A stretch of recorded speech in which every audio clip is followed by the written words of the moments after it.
Well, it's time for our podcast. I brought some interesting information to the table. About time. Should try it sometime, Brendan. About the Indian voting system. They've just finished voting in India, the world's biggest democracy, compulsory voting. I've gone into detail about how they do it. You don't have to give details of your name and where you live and they scrub you off a list. I'll explain all. It's extraordinary. I liked you took us through the fraught relationship of Fleetwood Mac. Well, many of us know the fraught relationships, the history behind those songs, but a whole new generation of people are saying, what? How? That song's about that? People who are loving the music but don't know the story. So I'll give you a breakdown. Speaking of fraught relationships, what about Australian Crawl? They've had a very checkered history when you look at it. James Rain, though, is on the show talking about Australian Crawl's 40th anniversary. That's all coming up in this podcast. Everybody online. Right now, by the miracle of recording, we had so many requests for them to do it again. Mistress Amanda Miss Keller. Amanda. doesn't work alone. Wow, this is fantastic. Her friend is in a back room making the tools of the trade. I've heard them describe him as a drunken idiot. Sorry, I've been drinking beer. The legendary pirate Jonesy and Amanda the actress. Hello, Wiggles. Congratulations, Mandy. We're on the radio right now.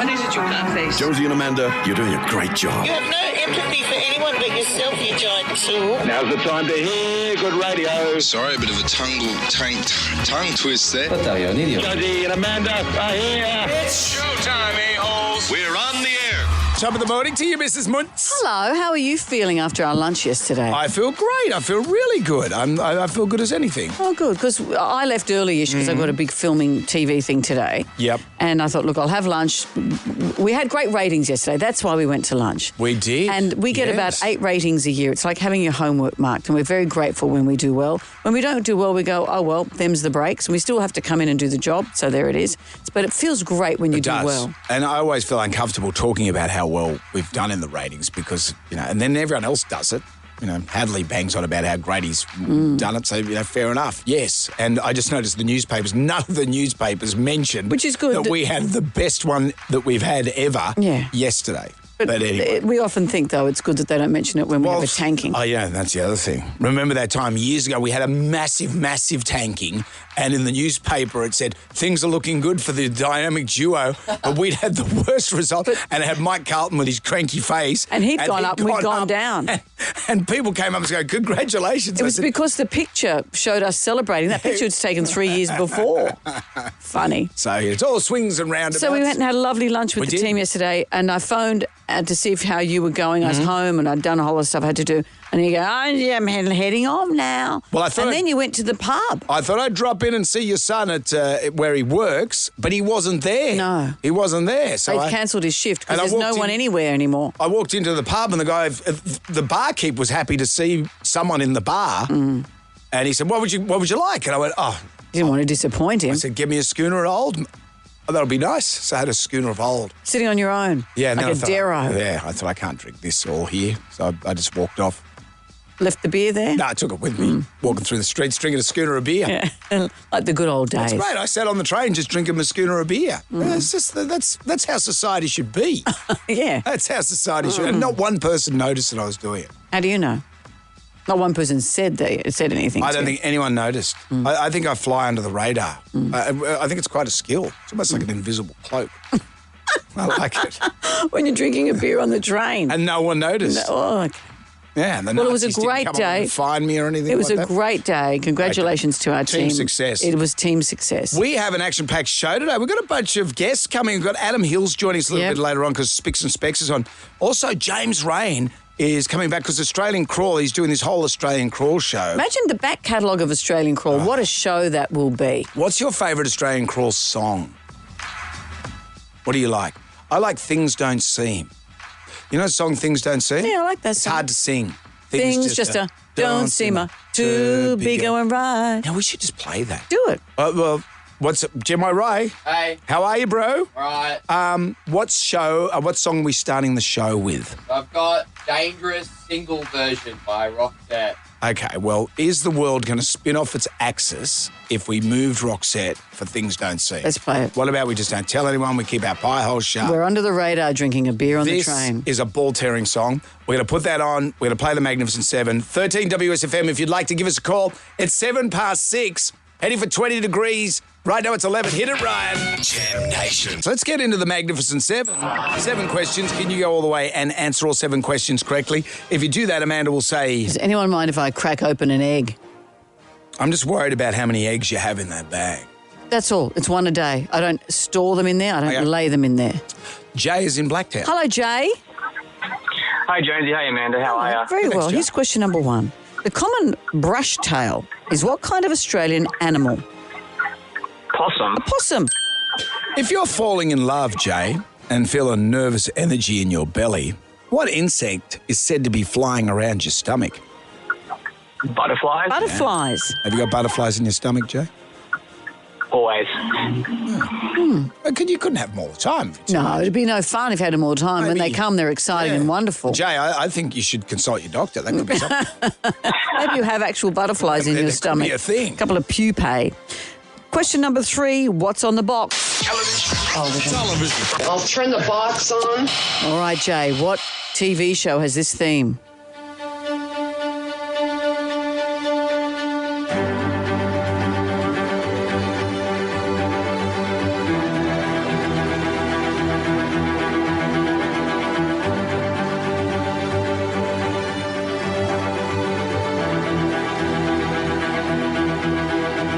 That's a tough one. The new season of this show has just dropped. I haven't watched it, but people are raving. There's a big billboard right near the airport tunnel.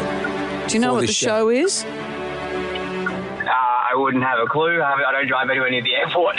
Okay, Jay. Jay, sorry. I think there might be other billboards around town. It's like our billboards. Sonia's in Liverpool. Hello, Sonia. Morning. I have no idea, sorry. All right. This show's had 2 seasons already. The first one took the world by storm. Had a second one. The third one is getting a lot of traction. It's a period piece. It's sexy too, isn't it? Sexy period piece. 13 WSFM is our number.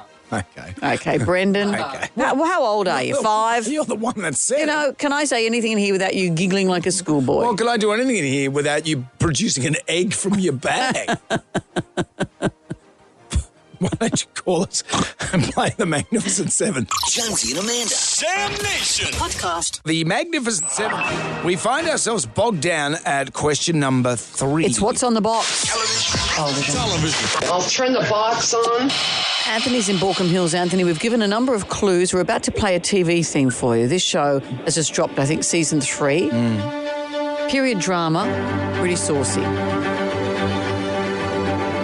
Do you watch this, Anthony? Yeah, my girlfriend makes me. And what is it, Anthony? It is Bridgerton. It's Bridgerton. I will say this, it's a bit sexy. Does it pay dividends when you watch it with your girlfriend, Anthony? Oh, not really. No, I wish. No, I think girls just want to go and dress up. Remember we used to work... And have it off with the guys that are in the show. Remember we used to work with Pete, and every time Underbelly came on, he'd always get some action. Yeah. Remember that? Yeah. He'd always have another child. How many seasons of Underbelly were there? He's got about 16 kids. Question number 4. The Hawaiian pizza has which country of origin? Is it A, the US, B, Canada, C, Italy? Can you repeat that, sorry? Yeah, the Hawaiian pizza is from which country? Country of origin? US. No, it's not the US. It's a surprising answer Really? today. Yeah, sorry, Anthony. Simon's in Liverpool. Hi, Simon. Hey, everyone knows it's Canada, Anthony. Well, how did you... Oh, no one likes to know all, Right. Simon. Look at you go. It was let me just give you the information. Give us It was the background. invented by a Greek-born Canadian, inspired by Chinese sweet and sour flavours. Wow. Interesting. Because sweet and sour is not even Chinese. I thought that was Australian invention. Was it? I'm just making stuff up. Of course. I'm going full Rogan. Generally speaking, which chess piece is the tallest, Simon? Does everybody know this, Simon? Yeah, it's the king. Oh, did you say the king? You are the king, Simon. You okay, Simon? Always. Here's question 6. True or false? Eating carrots improves your night vision. Is that true or false? False. It is false. It was always... Do you want to have a laugh? No? Okay, I'll pause. Well, it's not really fun. No, nothing has been. That, I'll give you the information. Okay. It was a rumour spread during World War II. British intelligence spread a rumour that eating carrots improved night vision to cover up the fact that the pilots were using radar technology. It's because of my carrots. Bugs Bunny should have been chomping down on a radar. Thank you, Simon. Simon, there's not much of a laugh there. State of Origin kicks off at which... There's one. State of Origin kicks off at which Sydney Stadium tonight? Simon, this is you. Oh, this is a no-all now. Allianz? No, Simon. Anthony's going sucked in, Yeah. Simon. No, it's not. Jackie's in Ingleburn. Hi, Jackie. Good morning. How are we? Very well. So State of Origin kicks off at which stadium tonight? Accor Stadium. Accor, or Acorn, as Gene Simmons from KISS likes to call it. Congratulations to you, Jackie. It's you've won the jam pack. It's all coming your way. You've got dinner to the value of $150 at Clubs New South Wales. Perfect Plate, by the way, is on at the moment. Your local club Perfect Plate Awards. Voting closes soon. $150 to spend at Holy Moly. Work hard. Putt harder. Make your next work function a hole-in-one at Holy Moly. And Jonesy and Amanda Coach Tours for you to colour in and some Staedtler pencils. Jackie, anything you'd like to add to this? Thank you very much. Sounds wonderful. Thank you. Jackie, you're welcome. Well done. Jonesy and Amanda. Jam Nation. Podcast. We are back, baby. Here we go. This is it. And step on the gas. Thumbing through the Jalmanac, our big book of musical facts. Well, here's one for the ages. On this day in 1975, Pink Floyd released their hit, Wish You Were Here. That's the title track for their 9th album. You know, for me, Pink Floyd really begun with Dark Side of the Moon. That was for me, I find. What about you? I know you're a Pink Floyd tragic.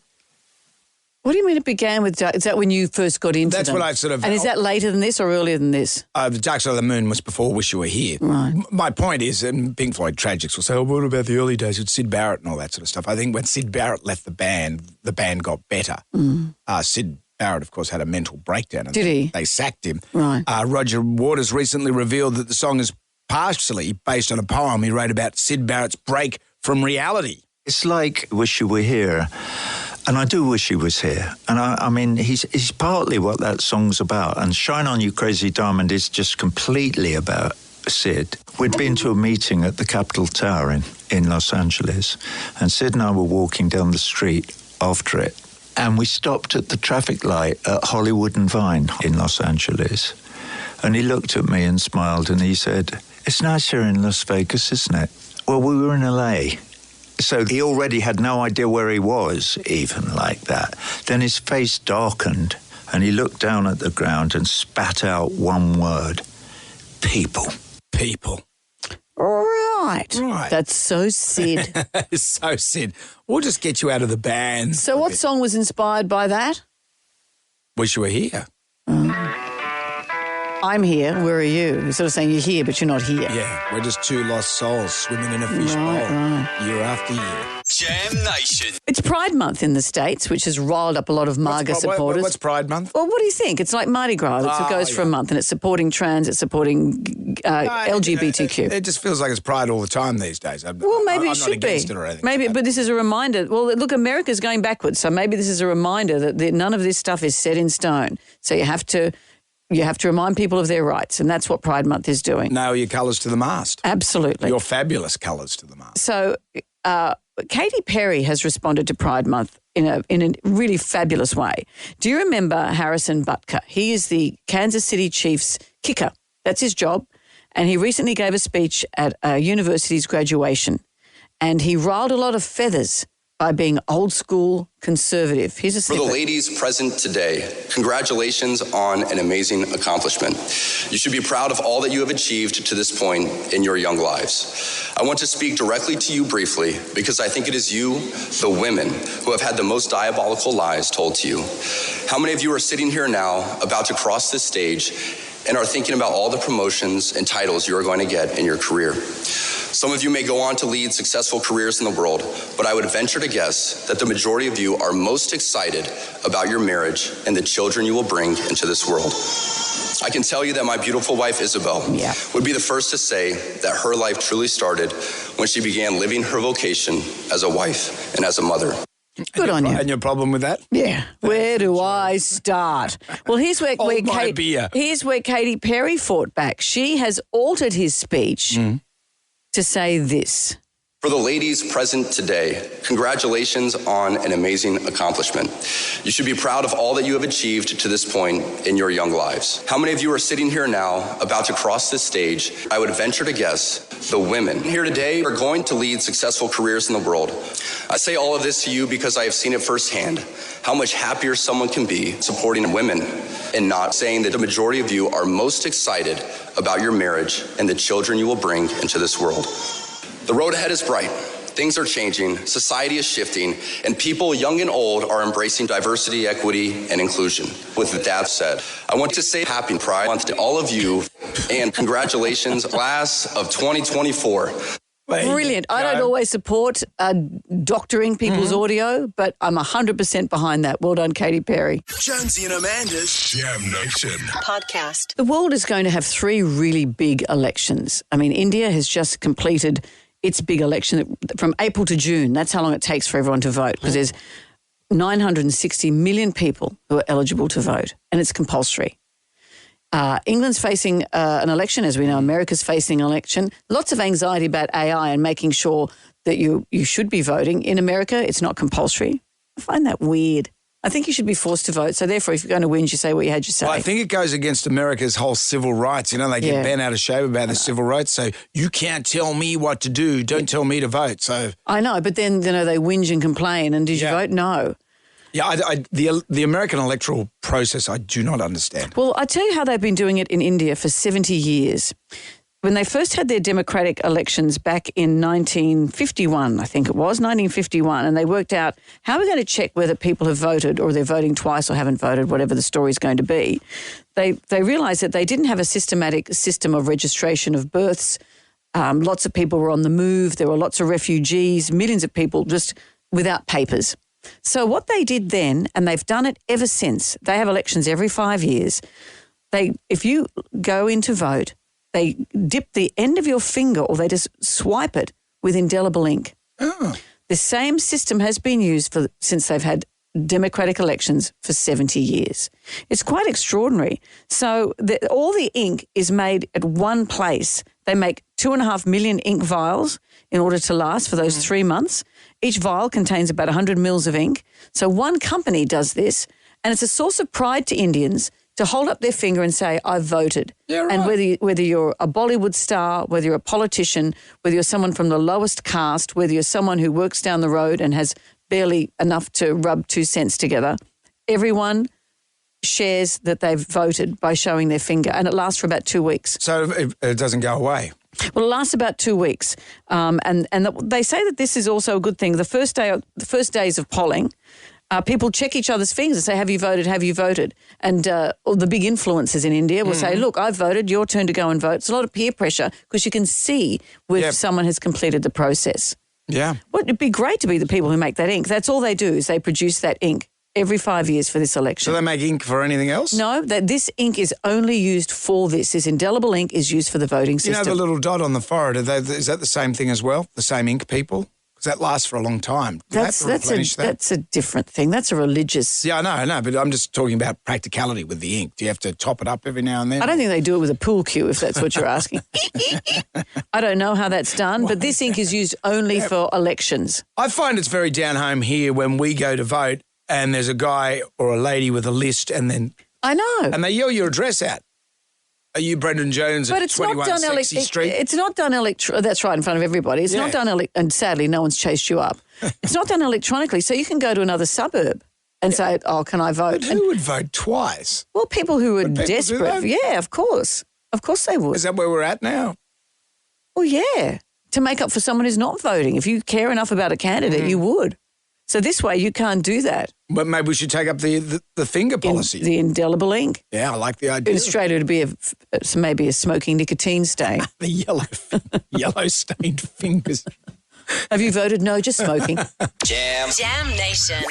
Moving into the ground right now. Who wants some free money. Instant. Coin. Cash. Moolah. I like the sound of that. Jonesy and Amanda's Instagram. 2 right. 10 questions, 60 seconds on the clock. You can pass if you don't know an answer. We'll come back to that question if time permits. You get all the questions right, $1,000 dues. Which is amazing. You can take $1,000, but would you like to make it $2,000? One bonus question, but it's double or nothing. Gary's in Helensburgh. Hey, Gary. G'day, guys. How are you? Very well, Gary. Are you focused? Are you ready? I'm pumped. All right, we've got 10 questions, 60 seconds. Say pass if you're not sure, because we usually have time to come back, all right? No worries. Gary, good luck, because here it comes. Question number 1. What shape is the full moon? Round. Question 2. Traditionally, a scarf is worn around which body part? The neck. Question 3. How many days are in a week? 7. Question 4. What kind of animal is Charlotte from Charlotte's Web? Spider. Question 5. True or false? There are over 2,000 types of mosquitoes. True. Question 6. French city Dijon is known for creating which food product? Mustard. Question 7. What does EOFY stand for? End of the financial year. Question 8. In which TV and movie franchise would you find those meddling kids? Pass. Question 9. The Anne Frank house can be found in which city? Pass. Question 10. Pimento, serrano and jalapeno are types of what? Chilies. Back to question 8. Where would you find those meddling kids? Oh, you were so methodical. I thought you were going to get there. Those meddling kids at Scooby-Doo. I would have gotten away with it if it wasn't for you meddling kids. And the Anne Frank house is in Amsterdam. Amsterdam. Oh, no. Oh, Gary, $100 Gary, to be getting on with. Thought you were going to do it. So did I. Oh, thanks for playing, Gary. Oh, well. You gave it a red go. Jonesy and Amanda. Jam Nation. What kind of school bell did you have when you were at school? I'll start. This is kind of the thing we had. It was like a town crier. We had one of those. Did you have that? Back in the day, the OG. Yeah. Yeah. And that was... And usually the suck-up kid would get to ring that bell. Was it ever you? No, they wouldn't let me because one time I had a crack Here we go. One time you had a what? A crack at it, and they said I was a bit too enthusiastic. Right. Because, you give a 7-year-old kid a bell, and I was like, King of the world. I was like, in a band. Yeah. And they said, okay. Thank you, Brendan. That's enough. Thank you, Brendan. And then I wasn't allowed to. And then they wouldn't let me put the record on for the marching. Remember you do the marching? Remember that? They did let you throw stuff in the incinerator. Yes. Yeah, well, yeah. Didn't they? You just chose to do it anyway. Incinerator. Sometimes your school bell might sound like this. That's old school. I had that in high school. But these days, it's still quite triggering, isn't it?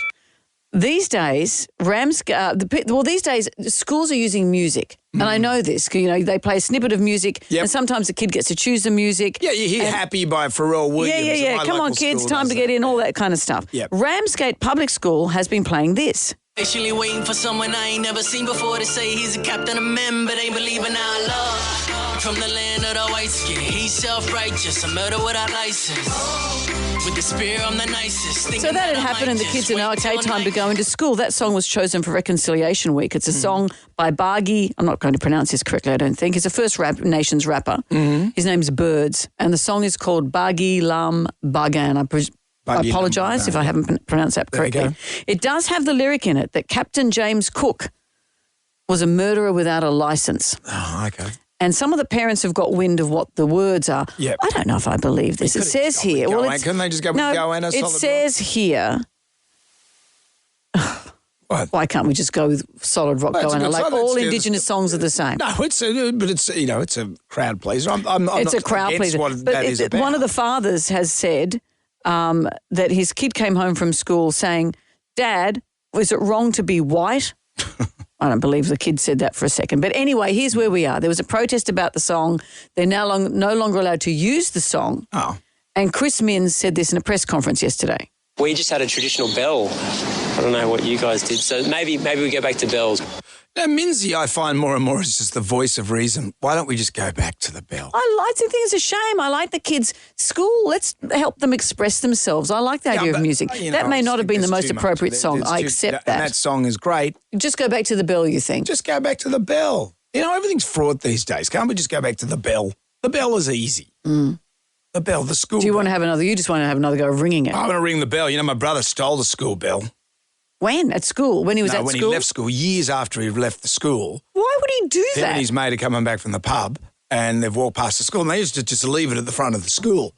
And it had been around since the 20s. Because no one would think to steal it until your brother came along. He stole it and then had it at his house for years and years and years. Did you feel guilty every time you saw it? I used to say, Matt, you got to take that bell back to the school. It's been around since the 20s. Anyway, I think for the school's 100th anniversary, they had me MC this thing, big occasion. And I said, this is where you make good. This is back in 2014. I said, this is where you make good. This is where you bring the bell back to the school. I love it. So we did a whole thing. Yes. And I said, back in 1985, 2 young reprobates went and stole the school bell. Well, the rights are going to be made wrong tonight. No, the other way around. The wrongs are going to be made right tonight.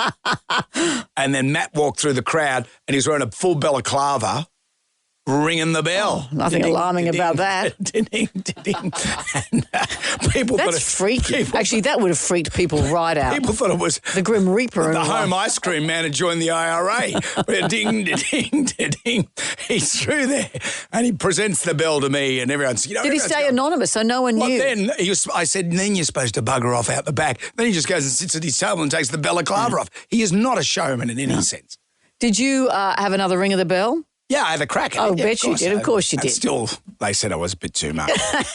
Give a man a bell. How about this? The tribal drum is going to beat for Tales of the School Bell. Yep. Oh, there's a whole lot of people who hear that and just panic. Our house was right at the back of the school. I'd be in bed when I'd hear that and I'd get up and run to school. Jam Nation. These are the times in which we live. Yeah, where the kids no longer have a school bell, and I don't mind that. I think let's be creative. Let's make school more fun for kids. But Ramsgate Public School had a song that replaced the bell, but it was a song by a First Nations rapper called Birds, and it has the lyric, Captain James Cook's arrival in Australia, they described him as a murderer without a licence. And then the parents heard it and thought, I'm not sure about that. I think for a school bell, it's a bit, and I know it was part of a reconciliation week and it's not the ringtone all the time. But as Chris Minns, our Premier, said, back in his day, We just had a traditional bell. I don't know what you guys did. So maybe we go back to bells. Just back to bells. He said maybe rap music isn't the most appropriate thing. Just, maybe just back to bells. Well, we grew up with that. Tribal drum is beating for Tales of the School Bell. Hello, Michael. Morning, Random. Morning, Josie. Michael, tell us about the bell. Yes, we went on a school camp and I went to a boys' school, so we were all pretty rowdy and noisy, and we were all in the big communal hall, and the teachers tried to get our attention, and they're ringing the bell because they took the bell with us, one of those little handheld ones. Yep. Oh, big handheld. And they're ringing the bell, and we weren't paying attention, so they started ringing it real hard.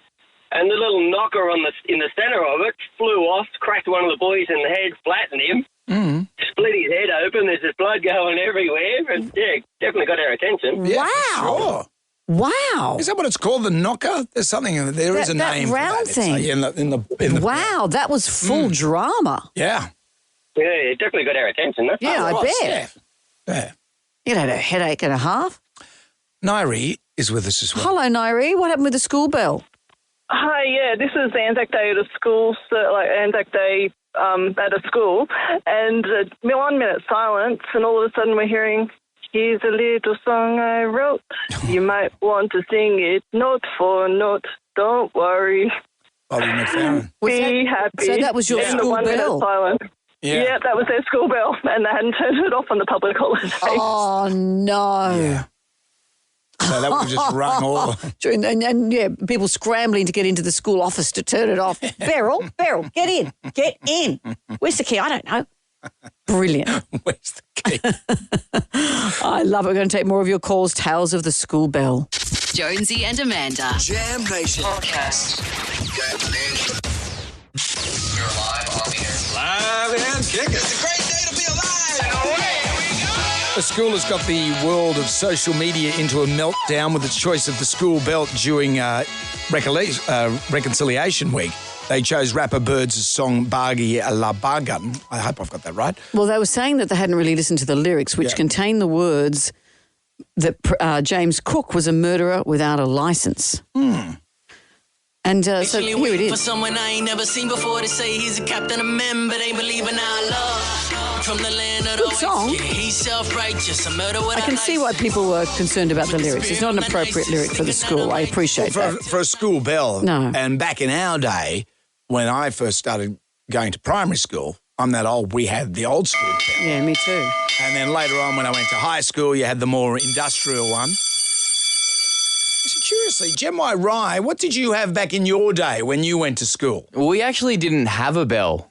So we had no bell. We just had to figure it out. Are you joking? No, not even joking. Well, how did you know when to go in? We just had to ask people, like, oh, is it time? That's not true, surely. Call out who's got a watch. Is today the HSC? I don't know. Really? Yeah, I think the whole rationale was so we had to learn to be independent. Oh, come on. There are some structures that you need to have at a school, and knowing when to go into class would be one of them, I would have thought. Discover your desks, people. And so also while you're inside the class, when do you decide when to leave? Well, you just look at the clock and then you just leave. So you look at the clock and you manage to get into But school. going from out to in where you don't just have a giant clock in the sky. Yeah, it was a bit confusing sometimes, but it was a good excuse to be late to class as well. I guess that confusion continues to this day when you sharp worker. Who needs an alarm? Who needs to discover your desk? It's on. You know what I reckon would be a great school bell is this. This would get the kids in. What's this? Funeral for a friend? Listen, just let a bed in. And now class is over again. Maybe shorten the bongs. Shorten the bongs, Jonesy. That's what you'd hear over the intercom. There you go. Oh, I see. Bells, bells. I think another song about bells is this one. That'll get the kids tapping their toes and getting into class. Shorten the bongs, Jonesy. The tribal drummers beating tails of the school bell. Margaret has joined us. Hi, Margaret. Tell us about your school bell. Hello, my favourite morning people. I used to work in a primary school office many years ago, and we used to rotate every term the different songs. And one term, it was the fabulous Ricky Martin, who I adore, Living La Vida Loca. Now, the only issue with that, is, other than getting us up dancing in the office, was there were two lines in that song. One was, she'll make you take your clothes off and go dancing in the rain. Yeah. And the other one was make you go insane like a bullet to your brain. So we did have a couple of concerned conversations with some parents about that one. I decided to go with She Bangs instead. Fabulous song. That's a great song.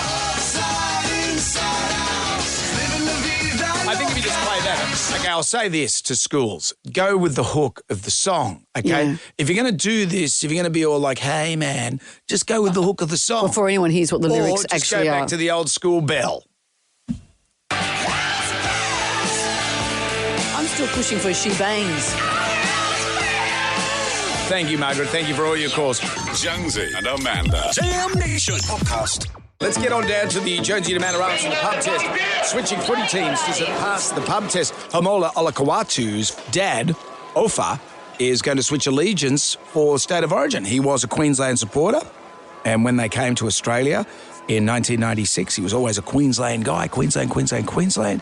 And now his son has been chosen to play for the Blues, and he's just switched allegiances. Can I ask you this? How come he can play for the Blues if they're from Queensland? No, he's from, originally he's not from there. He was from Samoa. Oh, Tonga, okay. Tonga, I should say. He's from Right, Tonga. so he's not a Queenslander. Yeah, so he came over from Tonga and, and See, I was born in Queensland, but I've always gone for the Blues.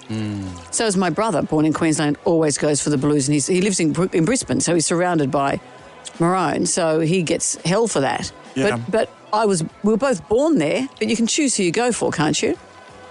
I think it's when you're imprinted. So I started going for the Sharks when I was 8 years of age because it was the year that they got into the grand final. And that's your area. In 1978. And Dad had the car covered in little black, white and blue streamers. And it was from that point that it was ingrained in my life. And I remember when we lost the grand final, Dad said, don't worry, mate, there's always next year. Yeah, well. Then we had to wait till 2016.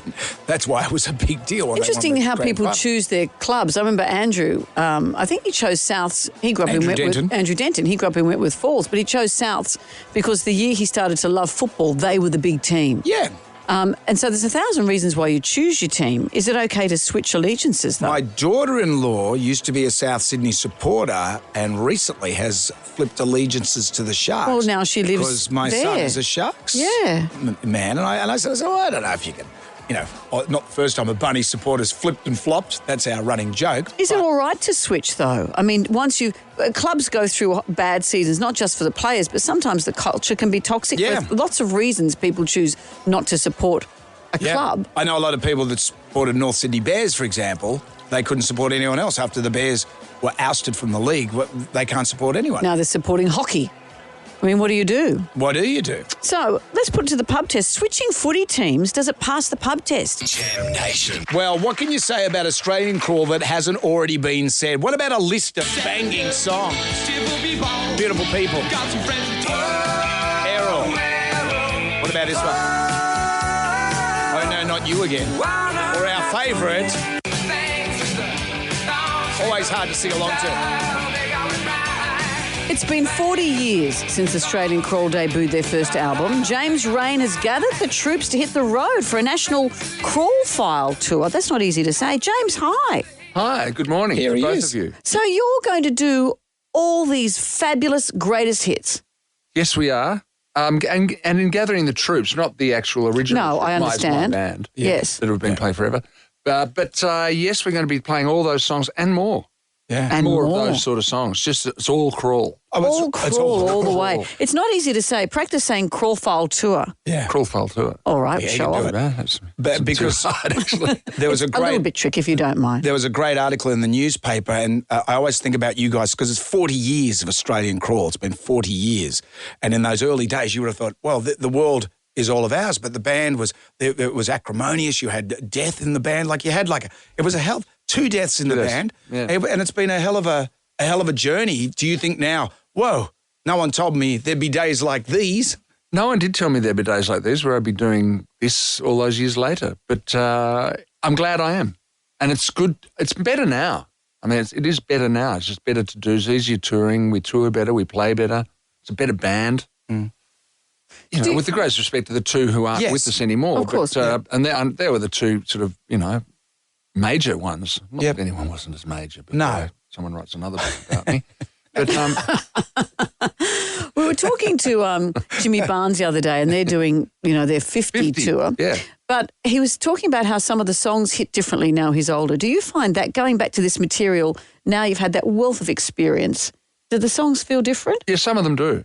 Some of them I just go, oh, my God. I mean, a couple of songs there I wrote when there are 2 songs I wrote when I was 17. Wow. Now, when you revisit something you did when you were 17 from the distance of several years, you look at it and go, really? To me, and I can say because I wrote them, I think some of them are, look, I respect the fact that a lot of people love these songs. I won't say which ones. But some of them are extremely clunky. The song about your pencil case. The song about my pencil case. Well, are you talking about, because I was going to say my pencil case and my rubber. Because Indisposed had the lyric, he's of the male gender, but he'll soon be on the mender. And that was your own, because you got hit by a car. I got hit by a car. And Brad wrote that song. I sort of helped him finish it. But he started as a joke. A lot of these songs, too, we wrote as jokes. Again, I think some of these songs, I look at them as almost novelty songs. Because I look at that band sometimes, I think it's a little bit of a novelty band, really. But what a gift to have it be so loved. Yes, that is a gift. That's the positive thing. And it was so loved and it's still loved. I mean, you're not Joe Dolce. You're not doing Shut Up in Your Face. No. You could add that. Could add it. Don't antagonise James. Not James at all. Has come in here today. No. He doesn't need I would this. never have seen you as a novelty band. No, that's me. I just I had these You're attitude overthinking. adjustment moments in the set where I go, okay, just get through this one because the next one I'll be fine. Yes. But things like Indisposed, for instance, bringing that up, that was written as a joke, doing these silly rhymes. I want to tell you about my friender. He got hit by a fender, but he was swimming on the mender. And then Brad's father at the time was a judge. He was on the arbitration commission. Yeah. Who did things like decide the national wage, and that was his. And he thought, this pop music the boys are doing, it sounds like a bit of a lark. So he started writing verses. Then he presented us with a couple of songs that he'd written. Did he really? Judge, sorry. Back to the arbitration commission. Yeah, how interesting. Because when you guys perform Things Don't Seem, that is my favourite Crawl song because it's just ball-tearing from the start. Yeah. But the lyric, you should look at your fellow concert goers, but things just don't seem to be going right. It's a rite of passage to say it. There's a real cadence to it. Yes, there is. And it is interesting watching people sing along. In fact, I saw Jimmy Barnes be interviewed recently, and him saying a similar thing. So you watch people sing along to the songs and you think for all those years, and some people just never get it right. I mean, good on them. I saw a thing with Rita Ora the other day where she went in front of a crowd and was asking individuals to sing lines to her song and none of them knew them. That's embarrassing. At least everyone knows yours. Yeah, surprisingly. You might forget, but they'll know them. That's right. Which I sometimes do. Well, I saw you performing with Sting before the big concert came. Before the big concert came? Before the big storm came at the Hunter Valley. Yeah, because we made it and he didn't. He got 4 songs out or something. And I was happy for that. I was happy to see you, and then Sting did 4 songs before he got out the lute and did the strange stuff. I was doing the lute. And then we all buggered off. It was pretty good. But John Watson was on the drums as well. Yeah. He's still with you on the... Yeah, he's been playing with me for 41 years. He's an extraordinary drummer. Extraordinary drummer. And he's John Watson from Townsville. And John Watson, who looks after Cold Chisel and manages all those bands, he's from Townsville as well. There are 2 John Watsons from Townsville. Have you ever seen them together? No, we haven't. So good. Maybe it's just one. Who knows? One John Watson. Before you gear up for a big tour like this, do you, like Beyonce trains by running on a treadmill, do you have to go into a regime?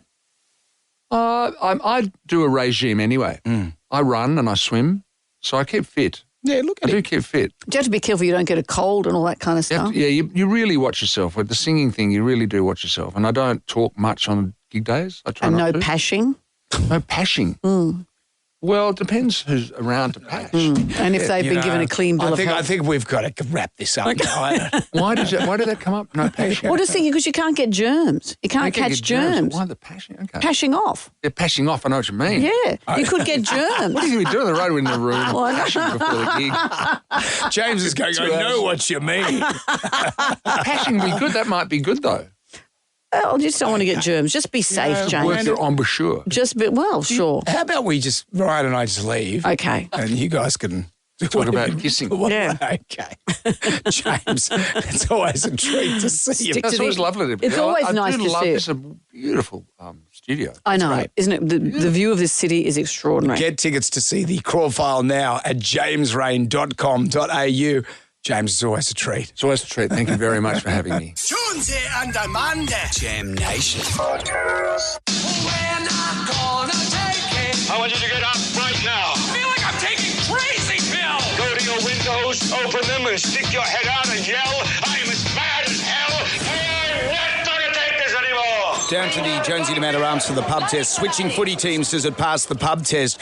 Hamola Olakawatu's dad, Ofa, came over to Australia in 1996. He represented Tonga in the nines, in the League Nines. The dad did? The dad did. And when he came over, he said, I love Gordon Tallis, I love Lockyer, I like Billy Slater. I became a Queensland supporter.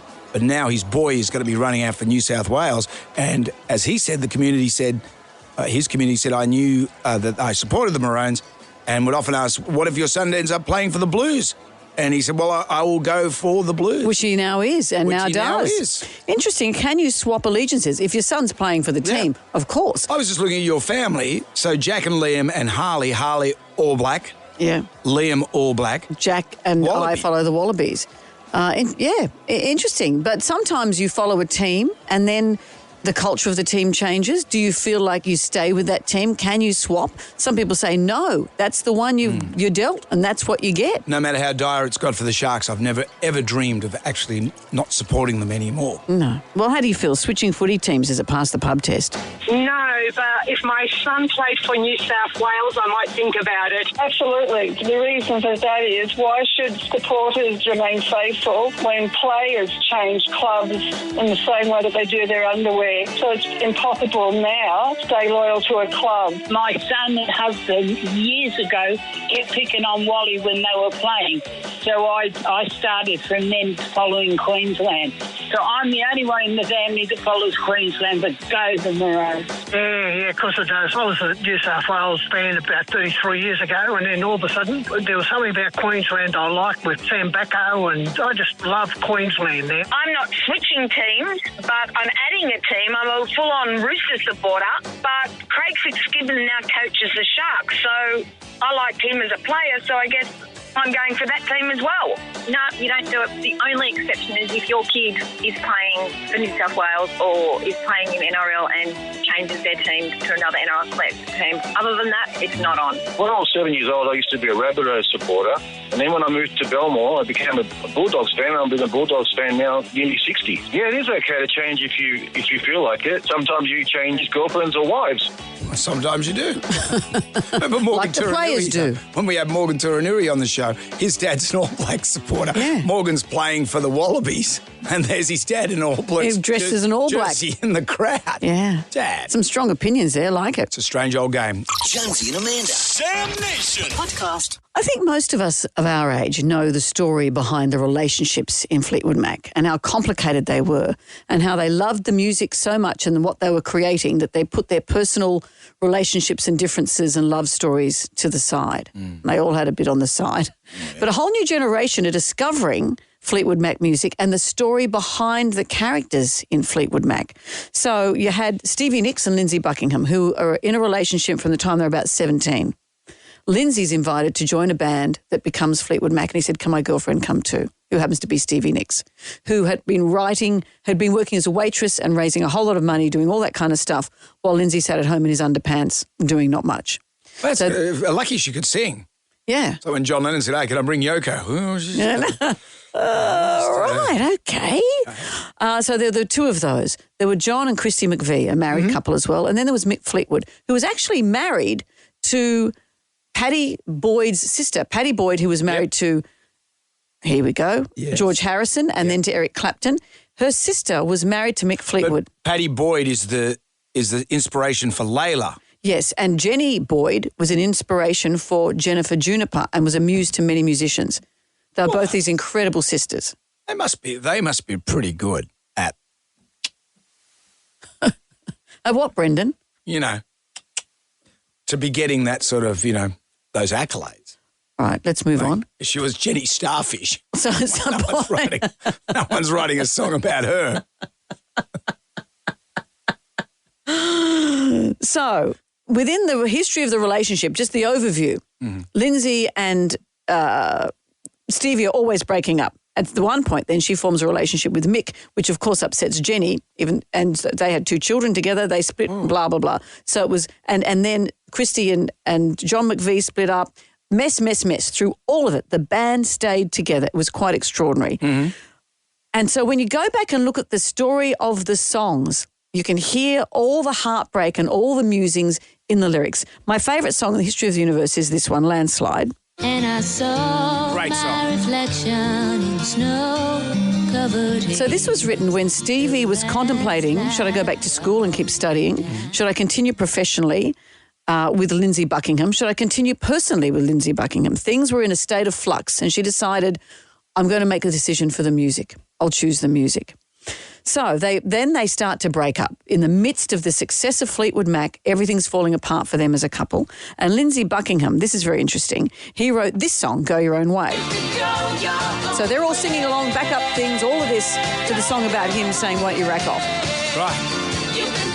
Because he said, you choosing to go. He said, I was completely devastated when she took off. I had to do a lot of things for her. I had to write all this music. I had to keep rising above it professionally. Whereas in fact, he was the one being rude around Joe. He was the one rude-a-tooting. Right. So then she wrote in response the song Silver Springs. The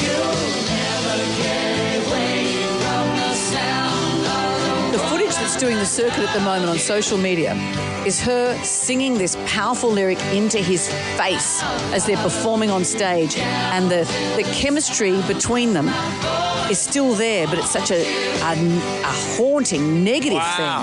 It's amazing. That song, the lyrics are saying there, don't say she's pretty. And did you say that she loved you? Baby, I don't want to know. You'll never get over the voice of the woman who loves you. And then Lindsay had this. No, that was his solo career. You know, there's one song that all five they're contributed as the writers. All five of them have contributed to this extraordinary song, The Chain. Because they all got back together. They all, despite all the stuff that was going down, The Chain has held them together. The love of the music, this stuff has held them together. Wow. Amazing. And what about this one? That's from Stevie's solo album. Let's get back to Jenny, shall we? Jenny Starfish. No one's written a song about Jenny Starfish. Jam Nation. Well, our next guest is comedy gold. Adam Hills has graced our screen for decades, perhaps best known and so loved for his hosting role on Spicks and Specs. Well, they took a break last year, but the music quiz show is back. Adam Hills, hello. Hello. Here he is. Hi. Are you in? Hi. Hello. What are you doing? Are you living here? Are you living in England? Are we over? Are you nearby? I think I live on QF9, but I'm in Australia at the moment. Oh, good. Excellent. Are you beard with beard at the moment or sans beard? I'm sans beard. I mean, I grew a ridiculous beard when I was hosting the last leg in England for until Brexit happened, and then it happened, and then my wife's really conflicted because she quite liked the beard. Oh. And what was the connection with Brexit and your beard? Basically, I'd run out of jokes about Brexit, and it was taking so long that I just said, I'm not going to shave until Brexit happens as a bit of almost a protest. And then it took even longer than I thought it was going to take. So I looked like some weird bushranger for a little while there. Right. But it was a good beard. It was a good beard. I mean, a lot of men looked at that and thought, I wish I could grow it. You can't do it, Jonesy. I can't grow a beard like that. I haven't grown a beard for a long time. I was in a melodrama when I was in my 20s playing a bad character. And I had to grow a beard for that. But that took me, by the time the play finished and I'd had to shave it off, then that's how long it took to get to the... Sure. That's how long it took. Sure. Adam, you say that you grow a great beard, but I love the title of your documentary that was Adam Hills Grow Another Foot. Well, I've made two documentaries about playing disability rugby league, which I did for both the Warrington Wolves and the South Sydney Rabbitohs. And the first one was called Take His Legs, because that's a common shout from the sidelines when you're playing rugby league. And then the second one was about me playing for Australia. And at one point I had the choice. I had to choose between playing for England or Australia because I qualified for both. And the England coach said, when you pull on your country's shirt, you should grow another foot. And I remember saying, well, if I could do that, I wouldn't be playing disability rugby league. But when you were a kid, imagine this sentence that you've just said. You had a choice of either playing for England or playing for Australia. Do you still pinch yourself that you get these opportunities? It's incredible. Oh, it's unbelievable. My life is ridiculous. Like I constantly, only 6 months ago, I think I was given an honorary doctorate of letters from Chester University. I had to give a speech and I was standing there going, what? This is nuts. I'll put this next to my MBE when I get home. I think it's just proof that if you have a ridiculous, comedy's all about having ridiculous ideas and just running with them and seeing how far they can go. And I'm just going to keep riding the roller coaster until they kick me off. Well, it's quite the roller coaster. And Spicks and Specs is such a great show. We're not going to do any controversial kookaburra since in the whole gum tree thing. As I'm trying to say that with Men at Works thing. You're not unearthing any other songs, are you? Oh God, I hope not. We are very, very wary of claiming that one song sounds like another song at the moment. No, there's a really lovely vibe around Spicks and Specs, this particular series, and I think it's because a lot of young people are discovering the show because they grew up watching it after In the Night Garden on ABC Kids. Oh, and really? So there's a whole... Yeah, oh my God. There's like 19-year-olds come up to me on the street and are like, when are you bringing Spicks and Specs back?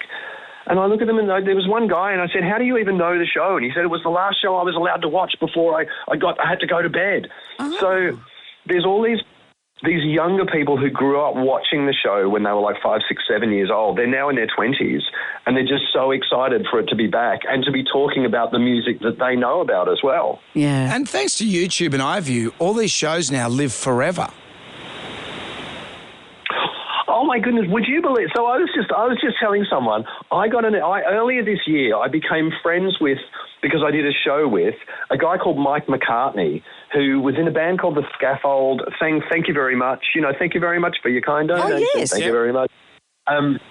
He wrote that song. He wrote Lily the Pink. He's also Paul McCartney's brother. Oh. So I've become really good friends with him. And he sent me an email yesterday from England saying, you're not going to believe what popped up on my TV.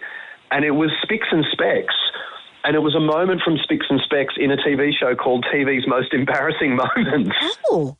So somewhere on the other side of the planet, Paul McCartney's brother is watching Frank Woodley accidentally get part of his anatomy out of a swimsuit on Spicks and Specks. So, yeah, it's kind of taken on a life of its own. It's good to be alive, Adam, isn't it? It's like your beard, mate. Well, we're looking forward to watching it. Spicks and Specks premieres this Sunday at 7:30 on ABC and the aforementioned ABC iView. Adam Hills, always a treat. Oh, lovely to talk to you. You too. Take care, Adam. Jonesy and Amanda. Jam Nation Podcast. It's gonna blow your mind. Amazing. I think you like it. I believe this is going to be our finest hour. Okay, smarty pants. Show me what you got. You know who's emerged as a real character is Jason Kelce. He's the brother of Travis Kelce, who's the boyfriend of Taylor Swift. We all got enamoured with this entire family when, she was coming to Australia. Was she going to bring him? Not, blah, blah, blah. And the brother was such a character through all the stuff with the Super Bowl. Well, I saw someone, this was very funny. Someone tweeted the other day, or used X to say that that Jason Kelce looks like the type who doesn't wash his legs or feet. What a weird thing to tweet. Wash his legs or feet? Yeah, to which he responded, what kind of weirdo washes their feet? Yeah. This kicked off a whole storm. Someone has sent a chart that Jason said, I'm stealing that. The chart is the different colours as to where you spend more time washing.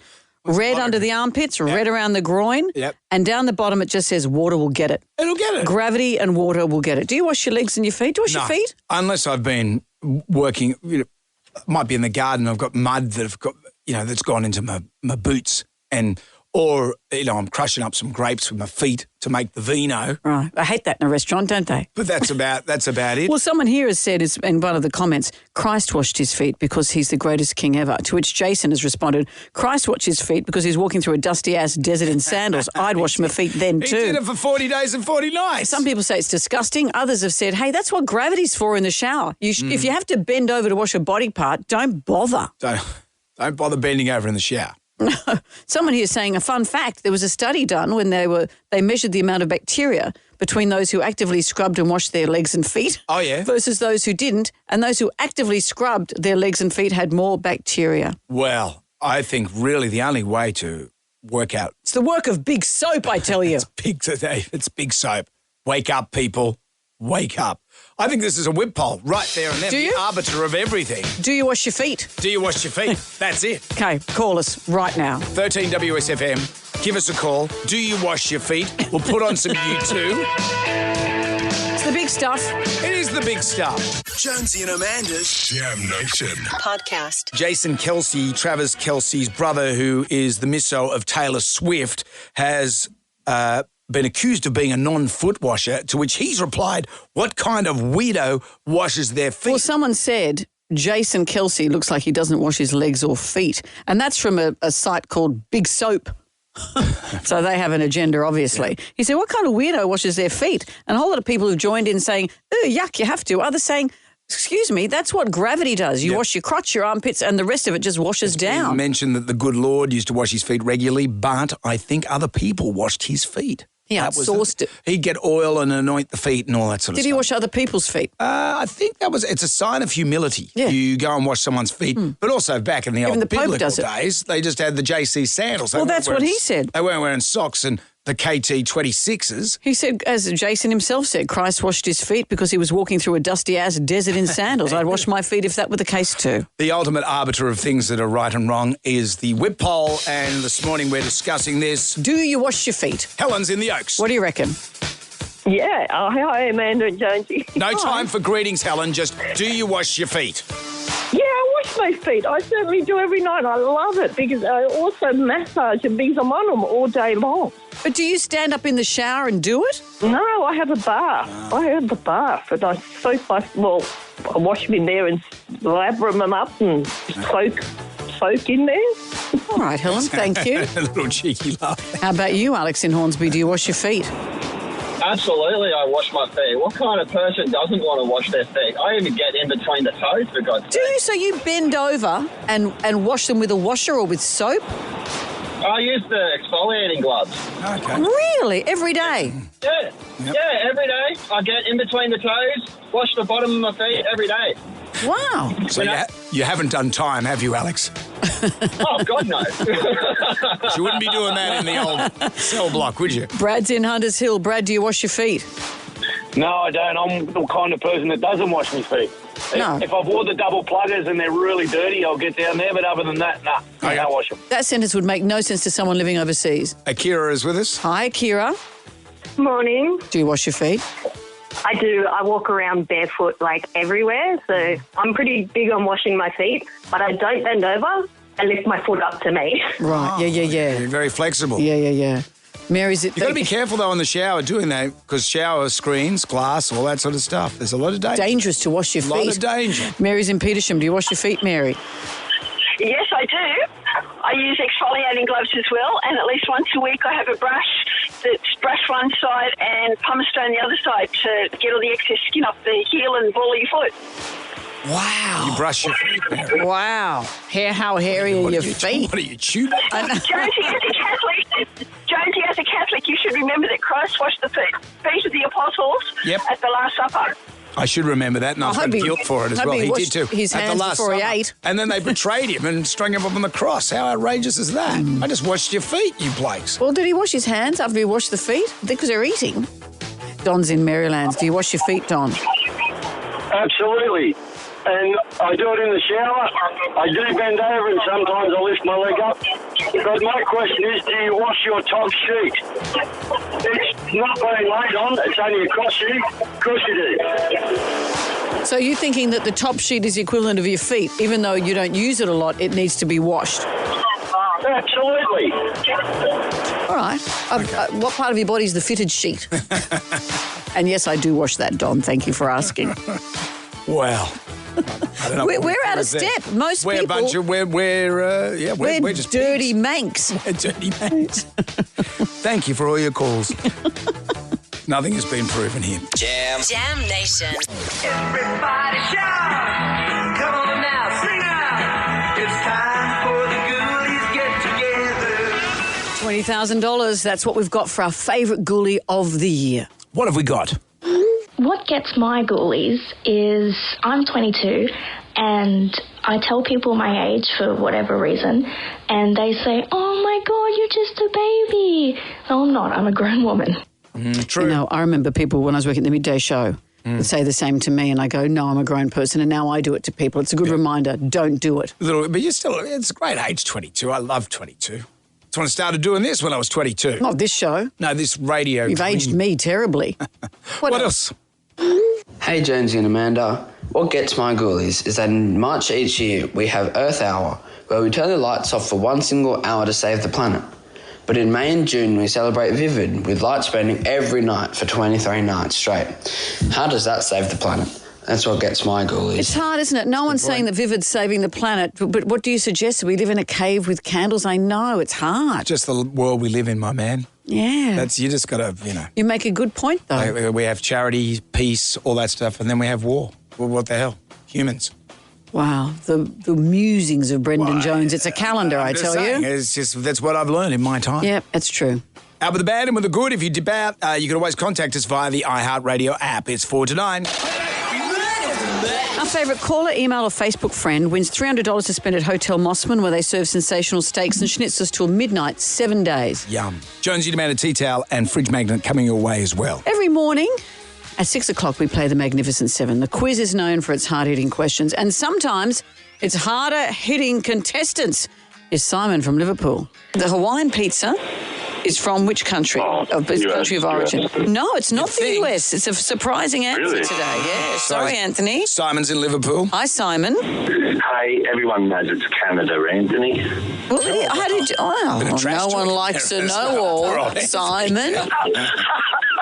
And then he laughed like he was taking over the world. Simon's now plotting world domination. Righto, you two. That's enough. Ugly Phil's up next with WSFM's Total Recall. Also, check out the stuff that didn't make today's show with our exclusive Jonesy Demand a Cutting Room Floor podcast on the iHeartRadio app. And we're back at 6 o'clock for Jam Nation. Good day to you. Well, thank God that's over. Goodbye. Goodbye. Wipe the tears, baby, from your eyes. Catch Jonesy and Amanda's podcast on the iHeartRadio app or wherever you get your podcasts.